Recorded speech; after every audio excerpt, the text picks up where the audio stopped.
Where's Tim?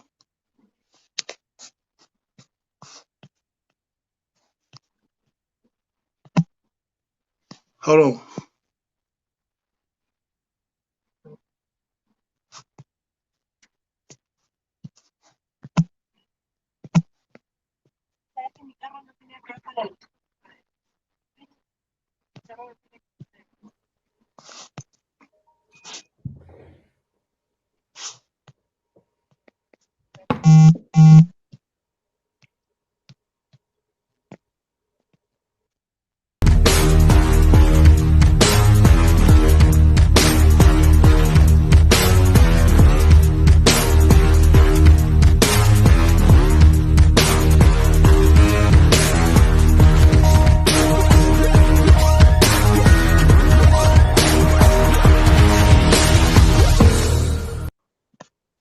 Hello. Welcome to another day here at W.A.B Sports Talk with your host, Big Buck, and Russell K, and my other host, Tim Beret, on this Monday, Sports Talk about basketball, football. How y'all guys doing today? I'm excited to be here, Coach. Thanks for having us. Doing great, Buck. Doing great. Can you hear me?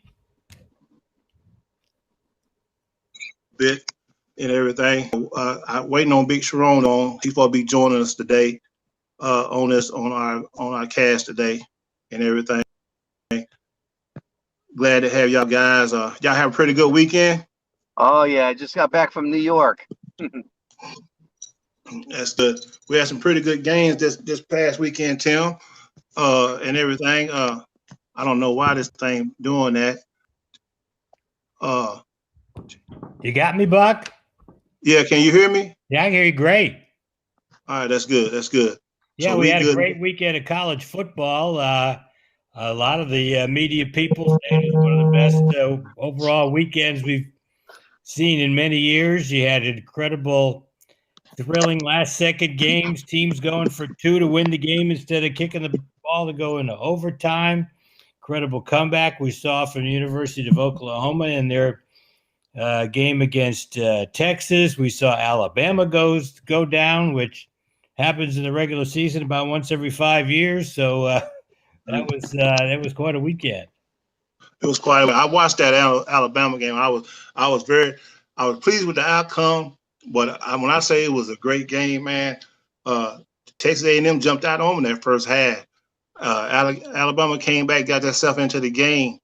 But that young quarterback he took a beating, but he stayed in there, man, and everything.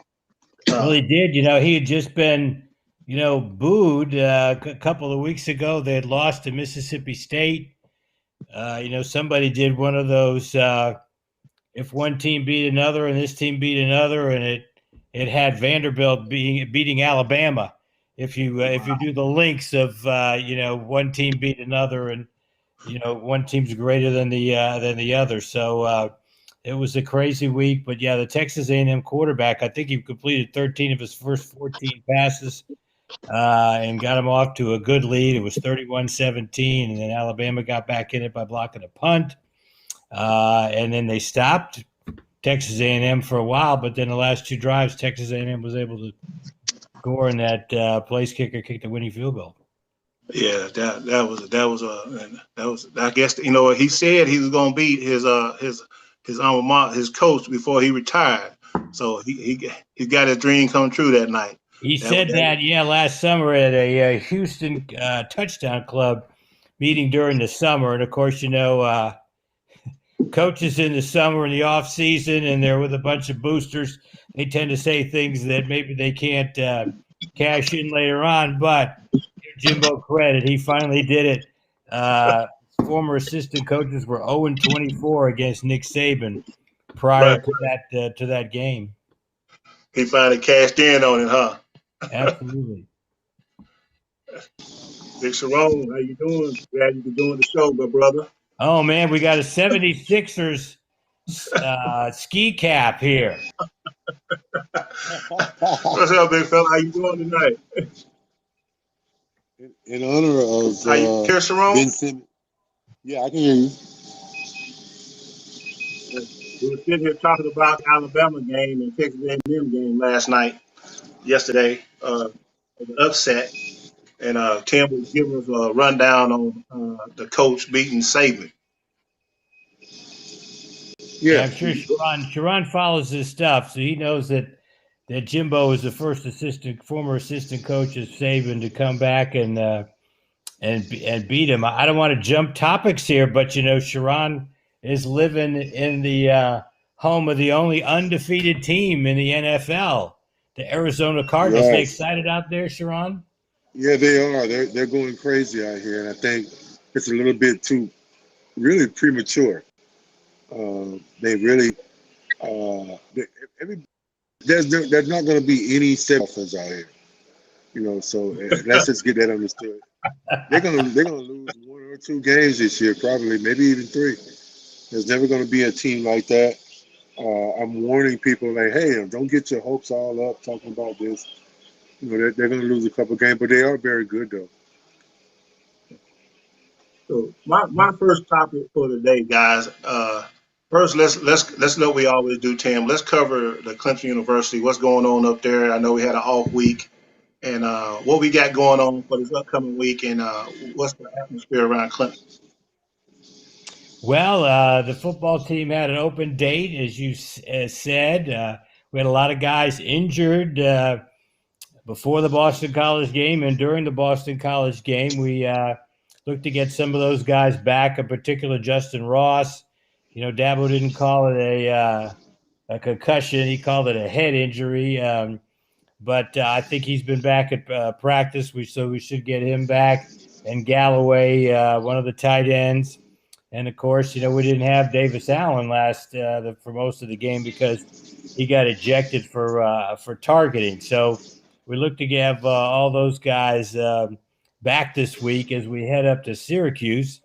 Syracuse, boy, what a game they had against Wake Forest. They nearly beat a top 20 Wake Forest team that's now, I think, 15th in the country. They ran the ball. Unbelievable. 354 yards rushing.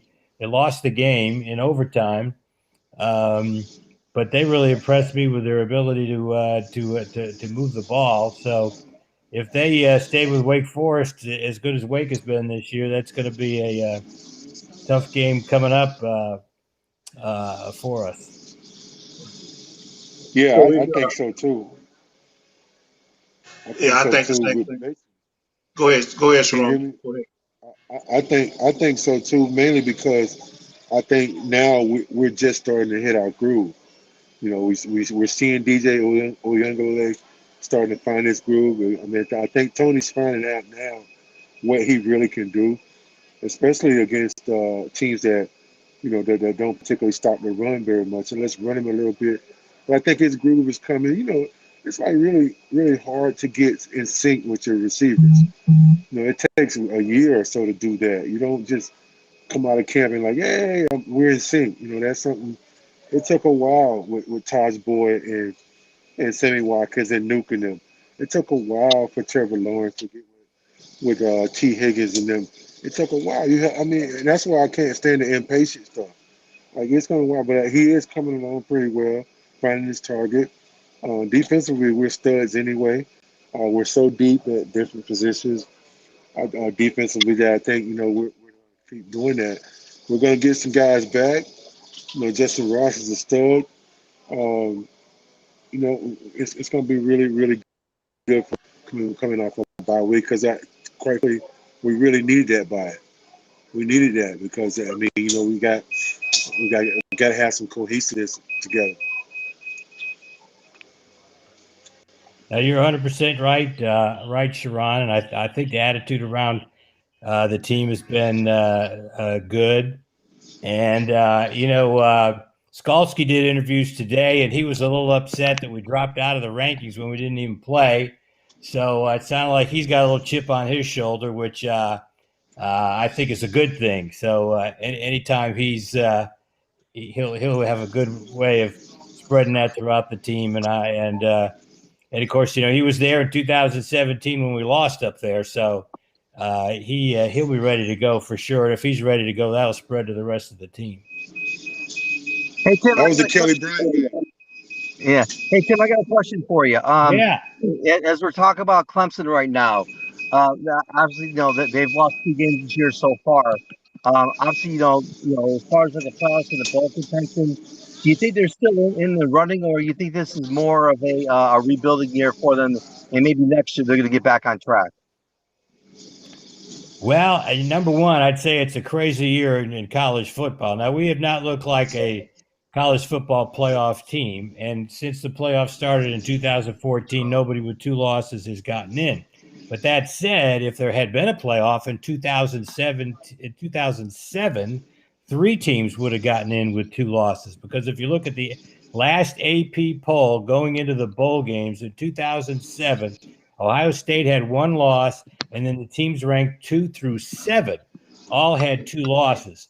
So you can say what you want about it with the AP poll as an indicator of the playoff teams, but certainly 3 out of those 7 would have gotten into a playoff. So in 2007, you would have had 3 teams in there with with 2 losses. So just in 2014, just a few years ago, people forget we started out 1-2 that year, and we ended up 10-3. Now we didn't get into a playoff, but we had a really good run. And it's important that one season can lead to another. And the success of that 2014 team at the end, we beat Oklahoma in the bowl game 40-6.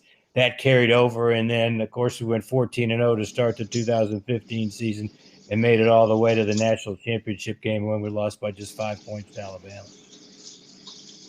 Good question, Tim. Can y'all hear me? Yeah, you're a little bit light. Yeah, just I don't know. The phone went down on me a little bit. I got you now. So let's stick with Clemson. We talked about football. I know you went to the scrimmage the other day at Clemson this Saturday with the men's basketball. How was they looking, Tim? I did. Well, the returnees from last year looked improved. I think we're going to be, at least at the beginning, more of a guard-oriented team. Obviously, with Sims graduating, we're not going to have his presence and his abilities inside and outside. I think we're going to see a little bit more post-up game with Hall. Maybe Brad's been looking at those videos of how we used to get the ball to Sharon Wright in a low post. So there are a few more entry, and you for that matter too, Buck. When Sharon got in foul trouble a few games, in particular that North Carolina game in 1994, you came in and saved the day. Little plug for Wayne Buckingham there, Sharon. No doubt. We might see a little bit more post up play, but Nick Honor looked good. He did a lot more penetrating. He wasn't just chucking threes. He was doing a good job of penetrating and breaking guys down off the dribble. Now we got 2 grad transfers who looked pretty good. They're definitely going to be within our top 8. David Collins, he might even start. He's from South Florida. He was 1,000-point scorer there. It was their leading scorer last year. And Naz Bohannon, who was almost the first player in the history of Youngstown State to have 1,000 points and 1,000 rebounds in a career. He had 990 career rebounds. He's they say more of an inside guy. That said, he made it. They divided the team. They played 4 separate quarters, were like 4 separate games. And so each quarter, you came down to like it was the end of the game situation. And Bohannon hit a 3-pointer to tie the game at the buzzer. So a lot of people said, well, he's not that good an outside shooter, but he made a couple of long-range shots in that scrimmage. So we'll see. Hunter Tyson played very well. He's definitely going to be a team leader, a 4th-year senior. So we'll see a lot from him. All right, so that's good. I'm glad to hear that, man. I'm about to get up there. I haven't had a chance to get to Clemson here lately. We actually supposed to be. I lost your volume a little bit, Buck. Yeah, we're supposed to be coming there in November 11th and 12th to watch the basketball game and football game. So hopefully we'll have a weekend to check some guys out on the basketball side. saying that because I think he's gonna try to come. Haven't talked about that yet. But let's move on. Let's move on to. Did y'all see the new top rankings that came out? The I new can barely hear you. what do y'all think about the Can't rankings hear that you, came out? Coach. Starting with you, Sharon. Your volume No, went bad. Can y'all went hear me? down. Get closer to the computer. Can y'all hear me now? A little bit better. A little bit better. Can y'all hear me? Sharon. Yeah, now we got you. Go ahead. Yes. All right. So what? I know y'all saw the new rankings came out today. The NCAA football. What do y'all think about the new rankings today? AP poll. I thought they were accurate. I mean, and as it pertains to Clemson, I mean, we haven't done much this year, and we've lost to teams. I thought the Georgia game was tricky because like I think Georgia's far and away the best team in the country. I also feel like they have the best offensive and defensive line, and as I said before, ever since Newt Rockne, the Four Horsemen, Eric Parsegian, everybody, the game is won where? Where is the game won? The game is In the won up front. trenches. It doesn't matter. Bronco Nagurski, it doesn't matter.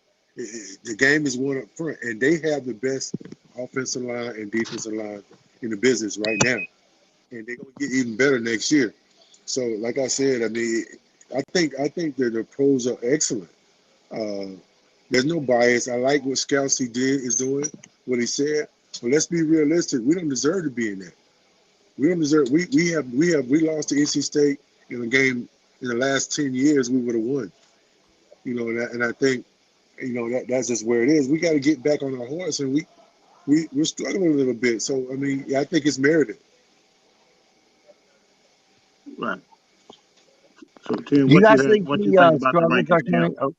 Oh, sorry about that. Do you guys think the struggles are coming because of a much younger team and a newer quarterback? You got Trevor Lawrence going to Jacksonville, and you got a new quarterback this year. It's kind of like a younger squad. Do you think any of that stuff comes into play as to why they're at where they're at right now? I do. Yeah, and Sharon, I'm sure will agree with this. If you look at Clemson over history, years when they had, and it's probably the case with any team, when you have a young offensive line, um, it does makes a difference. You're going to have some struggles on offense, and you add to that this year with so many 6-year players coming back and against the defensive lines, and our offensive line, we didn't have any of those. We really only have one senior, and that's Backhorst amongst the offensive line. A lot of these other teams have guys who are in their 5th and 6th years, and especially in the defensive lines that we're going up against. Now, Georgia, I mean, they had some veteran guys, but they just have some great players. That number 99 guy in the middle, yeah, I think his name is Davis. He is Yeah. unbelievable. He moves as fast as Chester McLaughlin used to, and who I know Buck and Sharon remember what a great player he was. God rest his soul. And so, I think that might has a little bit to it. If you look across the country, teams are having trouble running the football. Notre Dame's 5-1, but they're struggling running the football, and they got they lost some great players from on the offensive line from last year and the year before. And there's some other teams that are having trouble that are usually 200-yard a game guys, but there are other teams other than Clemson who are struggling running the foot. Boston College had 3 preseason All ACC offensive linemen, and they only had 46 yards rushing against Clemson. That was the key to Clemson winning. Yeah, I believe so too. And also, I think what Tim said a week ago, 6-year seniors, like what you said, Tim, that means a whole heck of a lot of difference because, you're a 1 year or 2 years older and you're more experienced especially on the offensive line, but as a total. And then let's not forget, we have never taken any transfer portal kids. Right. We haven't taken it. Everybody else is doing that, but we're not. And I understand why Dabo does it. I do. I would love it for us to do that, but that's his prerogative. This is his program, and that's why you see a lot of the matriculation of kids getting better every year. They come to Clemson because they know they're going to get a chance to develop, and they're going to have a guy coming in off the street and taking their position. So I mean, and then that guy, the guys that we get, they're going to work harder for you, and they're going. We don't have very many transfers. We have Mike Jones and the feasters and those type of guys, but it hasn't been many. Compare it to guys that are all over the country transferring every time they get a sneeze or every time the coach does something he don't like. We don't have that. No, you're right. So I mean, I think it says a lot. So I can understand why Dabo does that. It would help us a lot in the transfer portal because everybody is doing it and people are getting better because of what Tim had said about the 6-year seniors. I mean, everybody caught up with that now. We doing things our way, and it has worked for Dabo. So I'm okay with it. Now we should remember the 6-year seniors. This is kind of I think it's kind of a 1 year. I'll have to check and see. Of course, everybody got a free year last year. So I guess in theory, if you were a 4-year guy last year, you got you could be a super and then be a super senior next year, I guess. But Sharon, don't you think that's even going to be more of a factor in college basketball this year if guys are coming back? And I give you a perfect example. When you were a junior and you went head to head with a young Tim Duncan in Winston-Salem, you pretty much kicked his butt. And I also thought the way I remember looking at it is, you were an experienced grown man then, even though you're only junior. He was kind of inexperienced, and you were able to take advantage of that. Yeah. I thought having gone through the league 2 times, in the summers with Dale and Buck, and being against Buck every day, and then just having been in the league, I was experienced. I had already been through the wars and all that. I had been through the Montroses and the Salvadorians and those type of guys. So I already was like that. But I do think that it is an advantage. And there are certain situations where you just can't hide. You can't hide it. You can't hide experience and being a grown man and learning. Obviously with what we went through in ACC. That's when ACC was like, wow. But it does in basketball. I think it's a little bit different. Like for instance, the Shaq Smith kid that transferred from us, all because he wanted to be closer to home, all that blah blah blah. But at the end of the day, he went to where I think Maryland and did not play a lot. Yeah. And then Mike Jones is not doing so great at LSU. And that's what I also hate too, because they're able to just like go right into a situation and play right away. That's good for a kid, but it doesn't like bode well for what that kid is going to go through. So I mean, it's a grin and take it. I think you grin and take it and you keep going, but it is something to think about. It is interesting to point out, follow up to what you said. No player who has transferred out of Dabo Swinney's program on his own volition has played down in the NFL. Now, Chad Kelly got into one game, but he was asked to leave. He didn't transfer on his own. So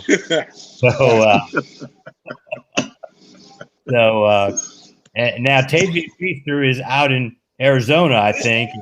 He's on a practice squad, but he hadn't gotten a game yet. And I like Tavian. I hope he's the first one. I hope he makes it. Yeah.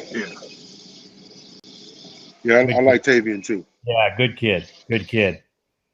They set up a lot of interviews for him for 3 years. Well, I believe starting this coming weekend, I think things are going to change.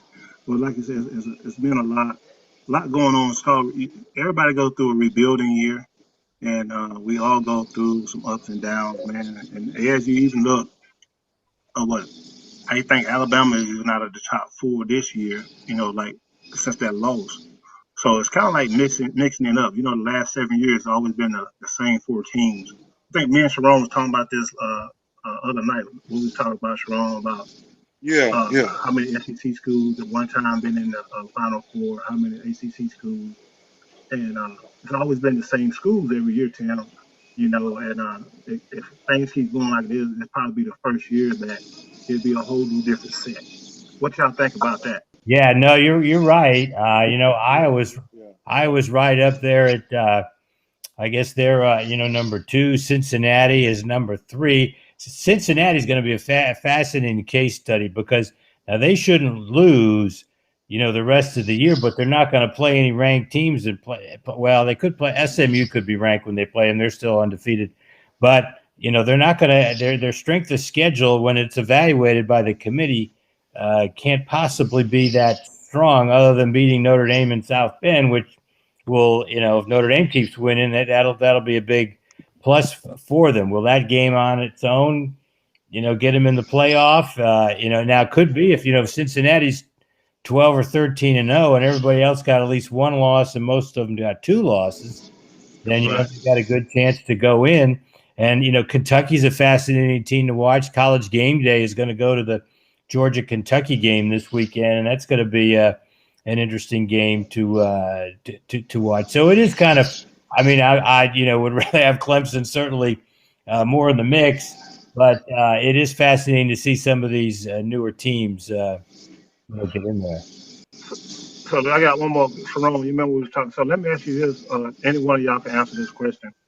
I was, you know, talking about the top 5 BCS schools. So what happened? What would happen if Clemson win the ACC this year? That means it's a good year. That's it. That's it. So, so you, so you don't think? We have we I'm just asking the question. You don't think they'll take a team that won the ACC championship to the Final Four? no, not this team. Now with 2 No. losses, now Not with 2 I losses. mean, we would have to really turn it around, Buck, to you know, start beating teams 40 to nothing to Yeah. But uh, can I ask the question, Tim? sure, Like it goes by strength of schedule, right? So at yeah, the time we had our 2 losses, uh, Alabama, I mean Georgia was ranked in the top 5. That's not a bad loss. NC State was ranked in the top 15. That's not a bad loss. So if you go, then we got to play South Carolina. But what I'm trying to say, I understand there's 2 losses. Was you trying to tell me that Clemson ain't good as some of them other teams that's in the top 4? No, not from what we've No. seen so far, no. Buck. Now, can we improve? Now, you know, like I said, I go back to the 2014 season. You know, when we lost 2 of our first 3 games, and then we won a game on the last play of the game against Louisville that year, and of course, Deshaun Watson got hurt, and then when he came back, we got stronger at the end, and then you know we blew out Oklahoma. So at the end of the season, you know, we still weren't top 10. I think we were finished 15th in the final poll that year. You know, Clemson fans say, well, you know, if at the end, if NC State runs the table and does very well, and they get in the top 6 or 7, and Georgia stays number 1, our 2 losses would have been to 2 really good teams. But you're forgetting if NC State runs the table, we can't catch them to even get in the ACC championship game. Gotcha. So the only Gotcha. way we're going to do that is for NC State has to lose 2 conference games for us to get in the ACC championship game. And if they do that, then that's going to become a bad loss for us. Gotcha. Yeah, Okay. exactly. And then to piggyback off that, NC State was not ranked when they beat us. Were they not, Tim? Right. They're ranked They now, were but they were they not ranked ranked. No. now, but before that they wasn't ranked. Yeah. And I'm going to tell you, they're not very good. If you look at where we're at, they won because of the hype of the game. We're gonna get everybody's big game. We're gonna Oh, get yeah. everybody's big. So they're not like some juggernaut. Like NC State, we don't. And let's be honest, the ACC is not a juggernaut conference football wise. It's not. You know, if you compare it to everyone else, we're supposed to win. But I know it's hard. Winning is hard in any level. But we can't compare Wake Forest being top 15 like saying that, you know, where Texas A&M would wipe the floor with Wake Forest. I mean, and let's be honest about this. Like, we have to be realistic. We play in out of all of the Power Five schools, we probably play in the worst one. Let's be honest. And then First of all, somebody's they gonna find Jimmy Hoffa before they put us in the top in the playoffs. I mean, are you Boy, serious? you crazy. We are a sputtering gremlin car offensively right now. We're a Dotson King cab right now on offensive level. So we ain't even earned the right to even talk about that. You know what I mean? That's just me. No, you're right. You're 100% right. And for a note, the to follow up, the furthest a team has come back from in the rankings at this stage of the season to make the playoff is Ohio State. The first year they were ranked 15th on October 1st, and came back to get in the playoff and win the national championship. You might remember that year they lost the first game of the year to Virginia Yeah. Tech, Yeah, and I then remember. they had some other close games, so they were still ranked 15th, and then made quite a run, and then they won the Big Ten championship game over, I think it was 59-0 or 3 or something, and that really vaulted them at the end. All right. Hey, but Tim, Yeah. Buck and I were talking this weekend, and he was saying that there have been plenty of time. There have not been any two-loss teams in that Final Four, and I was like, I remember the SEC doing that quite a few times. Right. But I think Buck was referring to since the college football playoff started in 2014. There has not been a two-loss team to get in, but now LSU won the national championship in 2007 in the era of the BCS, the Bowl Championship Series format, and they won the national Right? championship with 2 losses. Was that Well, Saban's last LSU team? No, that was actually a hey, less. Tim, though. Hey, that's my dictionary right there now. But I've seen Because Georgia and Alabama go in. yes. I've seen that. I've seen Georgia and Alabama go in. They're, first of all, they're never going to be an ACC team with 2 losses going in. I don't believe that because they don't regard our conference in a high level. They don't regard us Hey, that because way. they didn't want the first ACC team, and they didn't want us in there the last 6 years. They don't even want us Hey in guys, I got there. a Period. question. Since we're talking about like college football and everything, right? One thing that I've never really understood is, you got a college team that maybe loses 1 or 2 games, and all of a sudden they don't have a chance to get into the playoffs or the bowl games. Why is it? Why is it like that? I mean, if you go to NFL, right? A team loses 2 games, they still have a chance at the end of the year to get in the playoffs.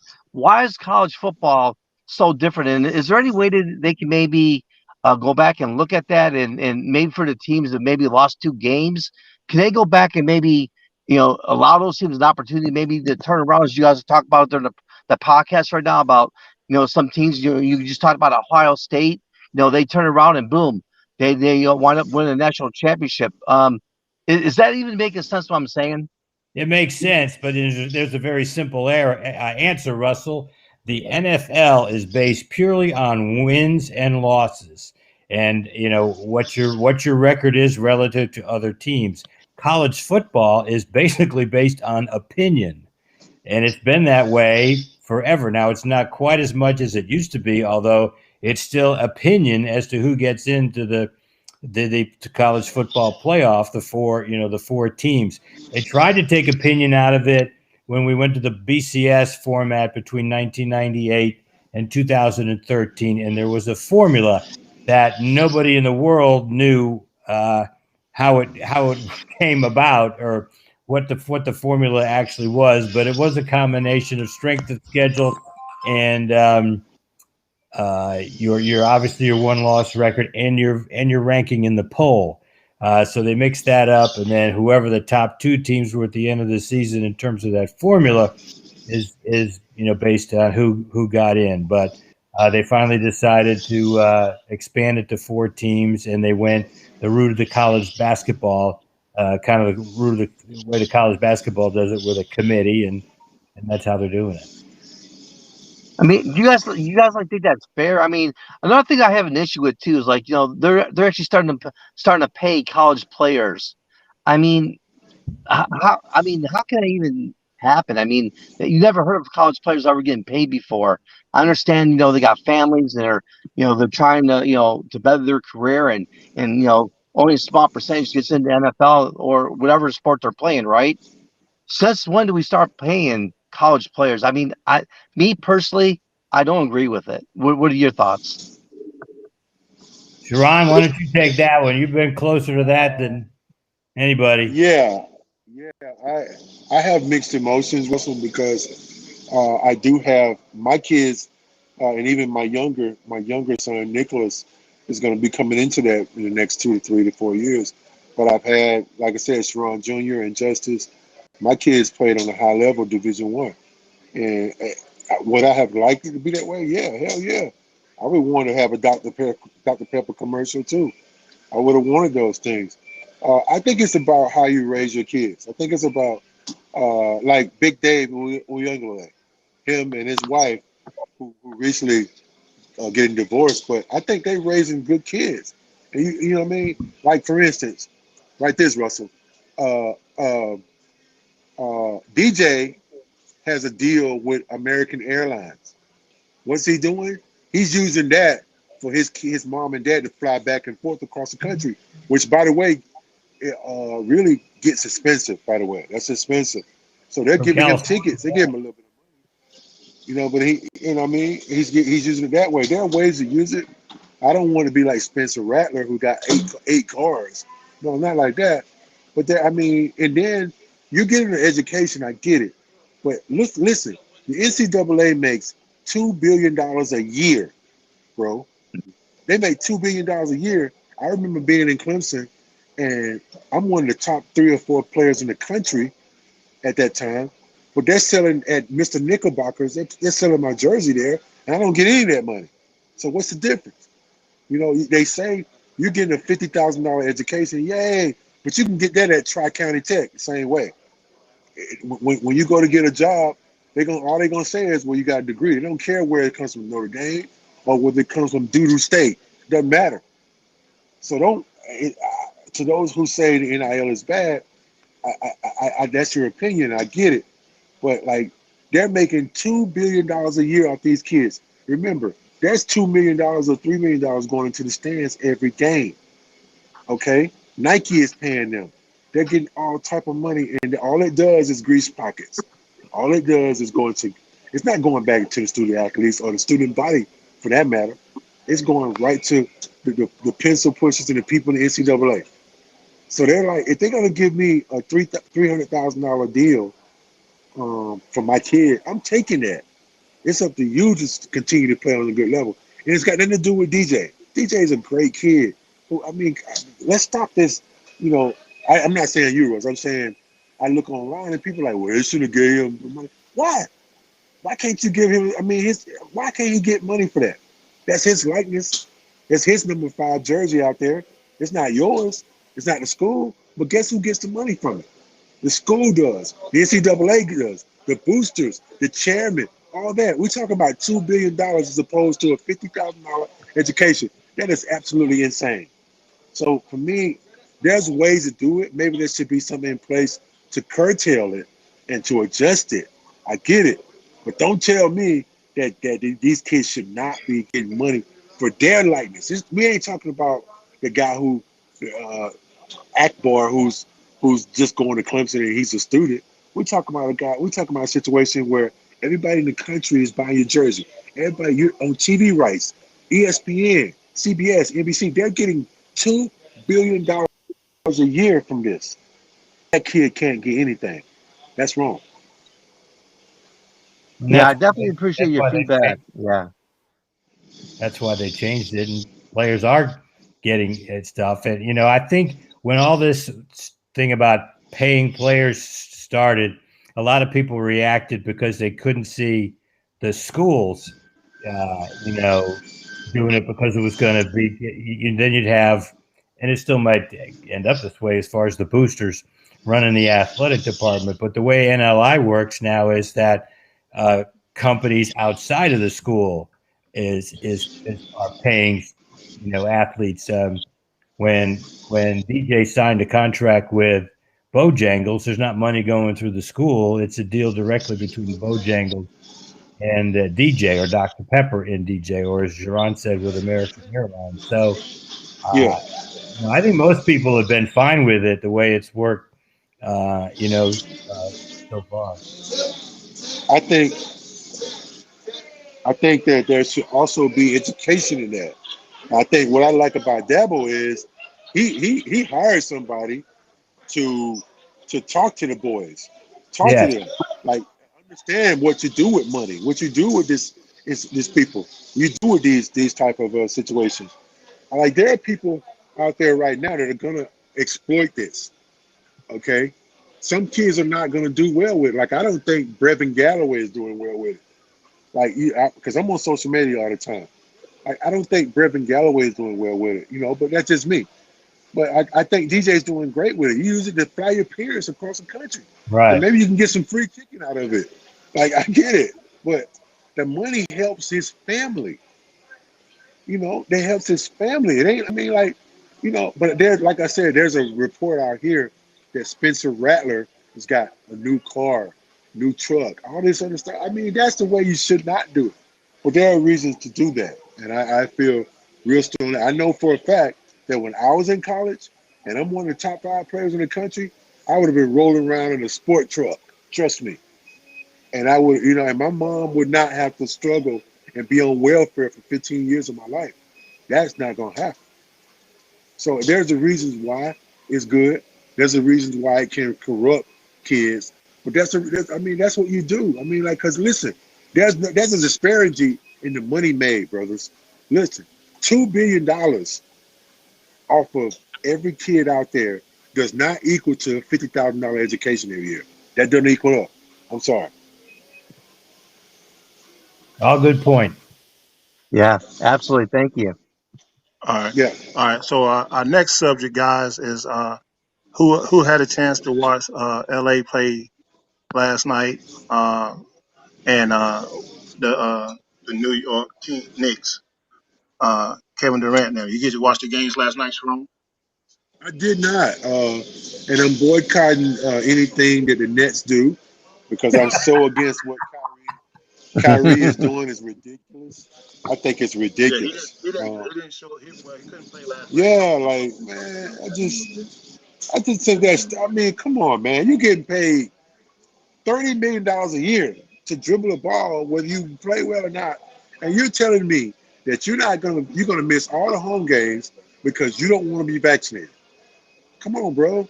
There have been man, how many? What's the death toll right now?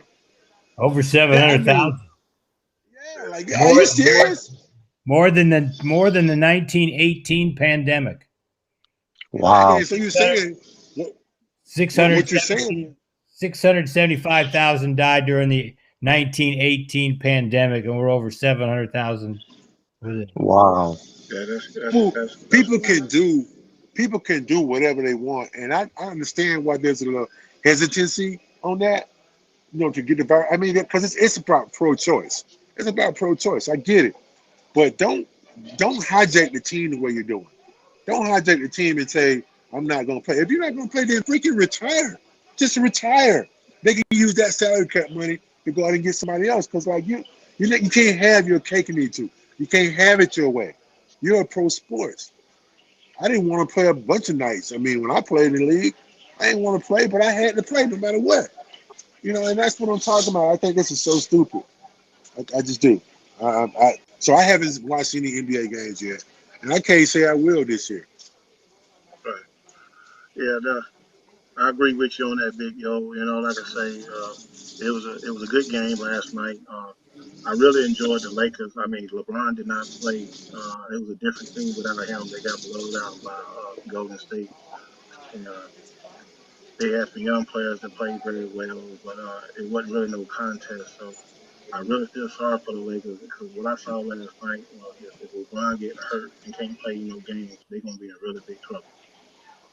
You know, trying to hold that team together, even with Westbrook and the guys they picked up and all that. They look good on paper. I don't think Carmelo played too well last night.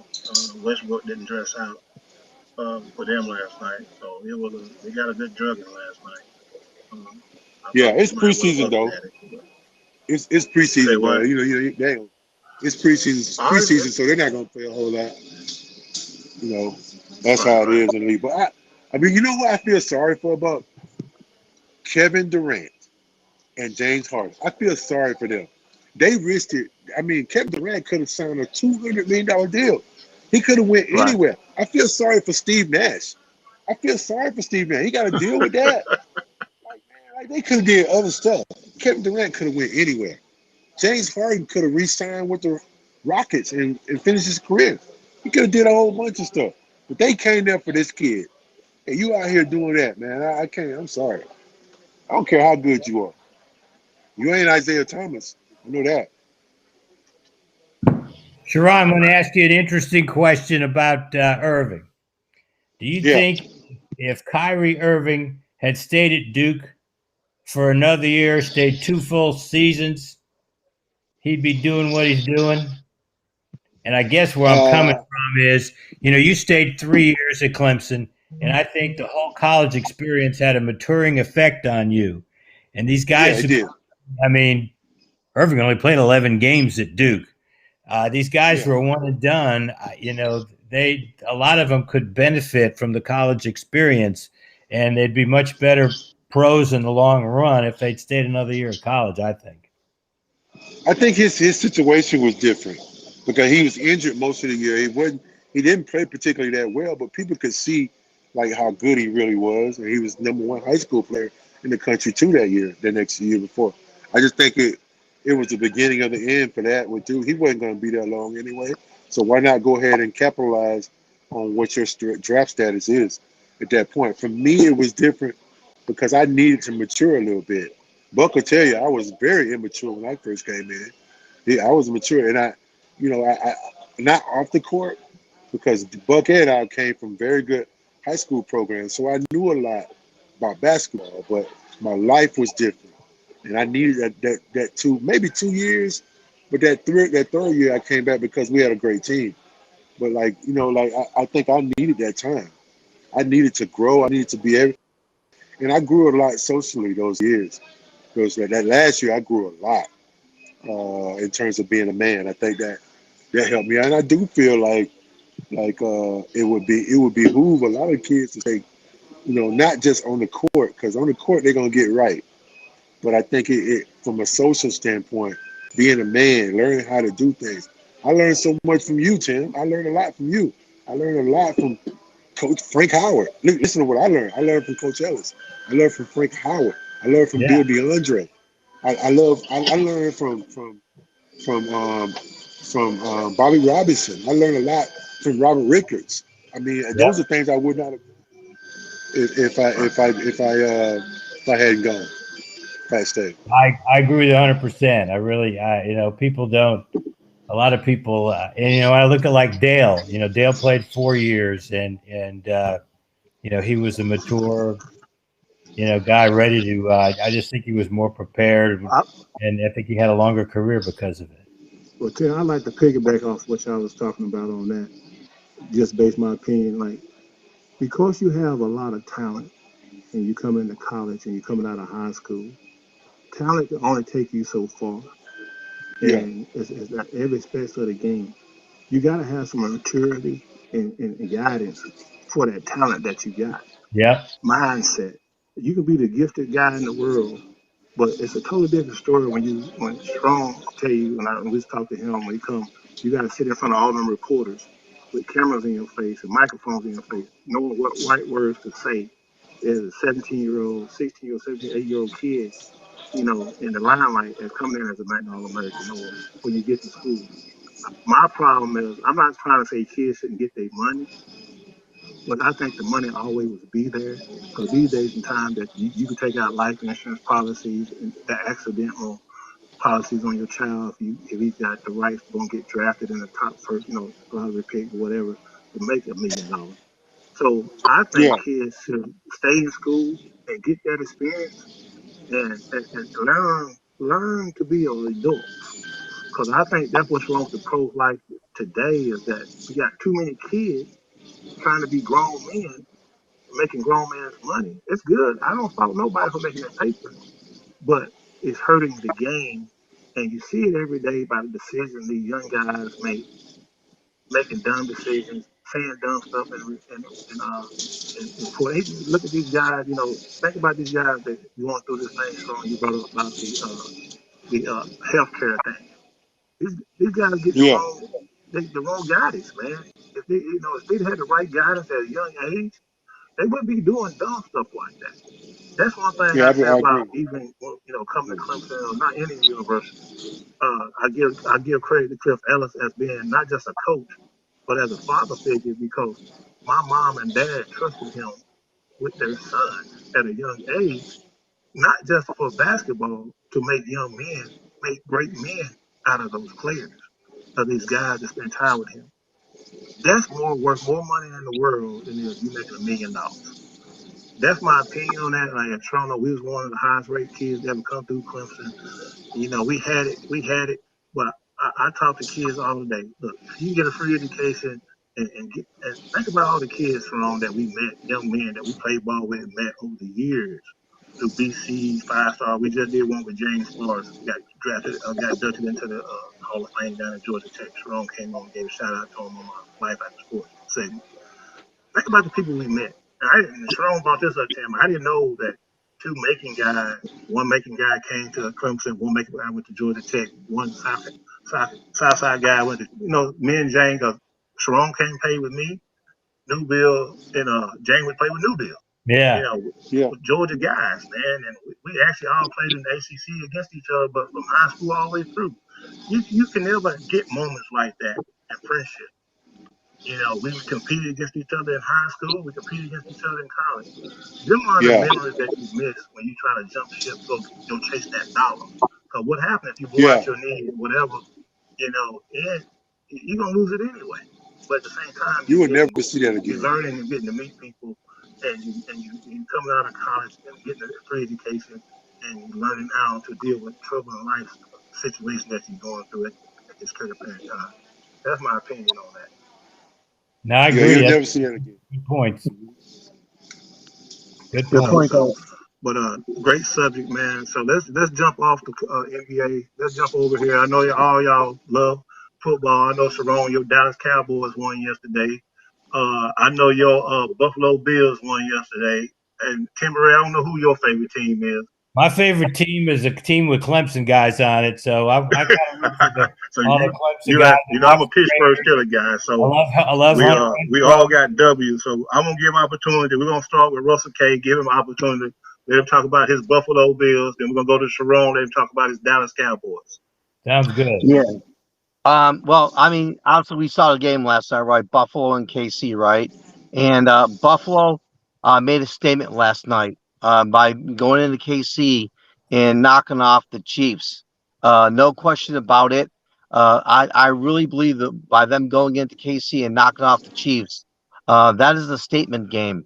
And I really think at this point in time, Buffalo is definitely the team to beat in the AFC. They got a great defense, right? You got Josh Allen. Did you see the play he made last night? I mean, Yeah. 18 minutes left in the game. This guy hurdles the defensive back and makes a first down. It really kind of sealed that game. Yeah, I'm a Buffalo Bills fan, and yeah, I got Bills Mafia all over me if I don't. But in all reality, Buffalo played really good last night, and I really think that was a statement game for them. And I really think that right now Buffalo is the team to beat in the AFC, in the entire AFC. Right? I think their roster is well rounded. They got great backups, and I'm really looking for Buffalo to go pretty far in the playoffs this year. And it would surprise me if they make it to the Super Bowl this year. And that's just my opinion. And we'll turn over to Sharon. Well, Russ, I can tell you this. I'm the biggest Dallas Cowboy fan of all time. I can name you everything. I'm a Timberray of Dallas Cowboys.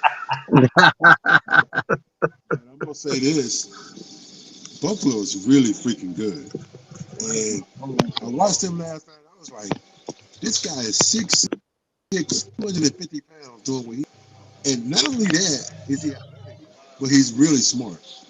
He's really smart. Uh, Whoever's calling the plays for them is a genius. Whoever's their GM is a genius because they attacked the draft like no one. Whoever went out and got Stephon Diggs is a genius. Whoever drafted, whoever went out and got Cole Beasley is a genius. Like they're doing things on the offensive line that I haven't seen in a long time.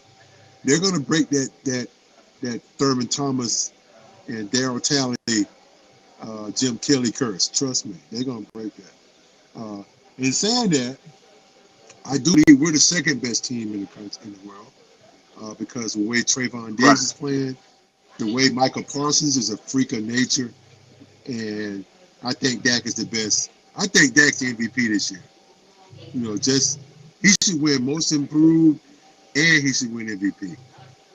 We're playing very well with the fact that we have two running backs, not only just one now. We have two running backs that are capable of getting 100 yards every game, and a lot of times we're getting 100 and something from Zeke, and we're getting 50 from Pollard. Our wide receiver core is really good. CeeDee Lamb is a steal. All right, now we don't give Jerry Jones enough credit, but drafting CeeDee Lamb was great. We were supposed to win defensive last year, but we didn't.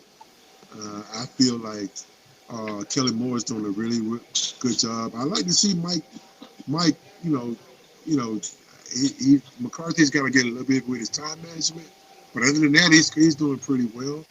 Our offensive line is back intact, and we get Lyle Collins back in 2 games.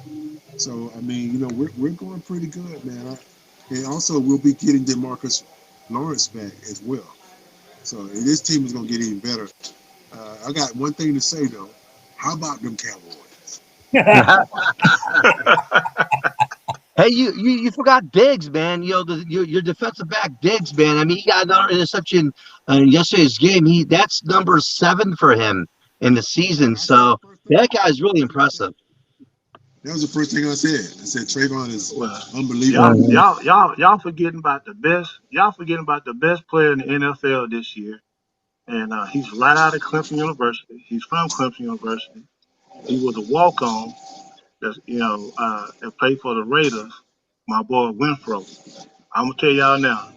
Hey, y'all can shake y'all head all y'all want to. That boy been playing his butt off, and I gotta give credit where credit is due. I had to bring his name up on the show because, No way. hey, y'all better keep your eye on him, man. He's for where he came from.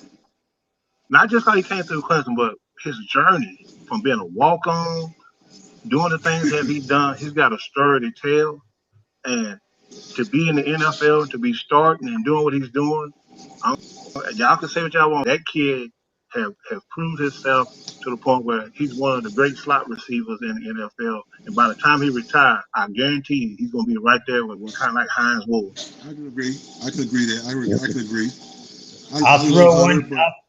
I'll throw one stat at you guys. So there are 5 players in the NFL who've caught at least 5 passes in each of the first 5 games of the year. Hunter Renfro's one of the 5. Wow. Did you guys happen to see the play made on that fake punt I saw it. last Monday night? That was unbelievable play. But there's one guy I want to give a shout out to because of a personal story is Mike Williams. Yesterday, Mike Williams had 8 catches for 165 yards. Yeah. For the Chargers in their comeback win. He had 2 touchdowns, one of 72 and one of 42. It was his career high in yardage. So in the season opening game of 2015, Mike Williams caught the first touchdown pass of the season. And after he caught it, he crashed into the goalpost and he was down. Yeah. And they had to come up and put him on the stretcher and tie him on the board. And so whenever there's a big injury like that, I go down to the field to, get the report and see the young man. And so I went down and he was strapped to that board. And I was just, the 2 of us were together outside that locker room. And I'll never forget the fear in his eyes that he looked at me when that happened. And although I, didn't know I just tried to tell him things were going to be okay. And and he was moving. He could move his hands at the time, but I'm not sure about the rest of his body. And thank God, he had to have surgery on his back, and he missed the rest of that year. We might have won the national championship in 2015 if he hadn't gotten hurt, but I'll never forget that, and it's just brings such a smile to my face when I see him do well after coming back from that injury. Yeah. Wow. That's another great story. So, but I just want, like I said, like Tim, I just want to give that shout out because I'm a Winfro fan because I know y'all know his story, walk on, and he fought his way on the team, and hey, he got a hell of a, excuse me, he got a heck of a story to tell, man. Got a heck of a story to tell. I just want to make sure I wanted to bring that up, man. He does. He was a great leader. Obviously put in 2 national championships. He's my favorite story about Hunter Renfro is Yeah. before the national championship game of 2018, he had gotten engaged. And so the game ends, we win the national championship, and we're celebrating on the field. And he comes up to Christian Wilkins, and during the national championship celebration, asked Christian if he'd be at his wedding. That's the time he asked Christian to be at his wedding. And Christian gave him a hug and said, "I'll be there." And then a lot of you guys might have seen on Twitter after Oakland played Miami a couple of weeks ago. They Hunter's he and his wife have had a child, and so there's a picture of Christian holding Hunter's kid. So, I saw that. I saw that on Twitter. I saw that. those guys Yeah, have I saw been close from the get go, and it's good kid, good kid, good kid. Hey guys, I got a So question guys, for you. yeah, go ahead, Real quick, Russell. guys, I got a quick question. So what do you guys think about the New England Patriots trading Stephon Gilmore, another former Clemson player, to Carolina for a 6th-round draft pick?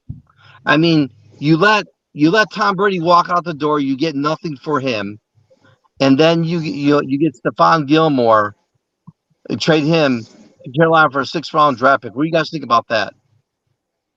well, first of all, I got to tell you that Stephon Gilmore went to South Carolina. He didn't go to Oh, my bad. But Stephon Gilmore originally committed To to Clemson. Clemson. Yeah, he did originally commit to Clemson, but then he went to South Carolina. Guys, I got a phone call to take. I'll be back.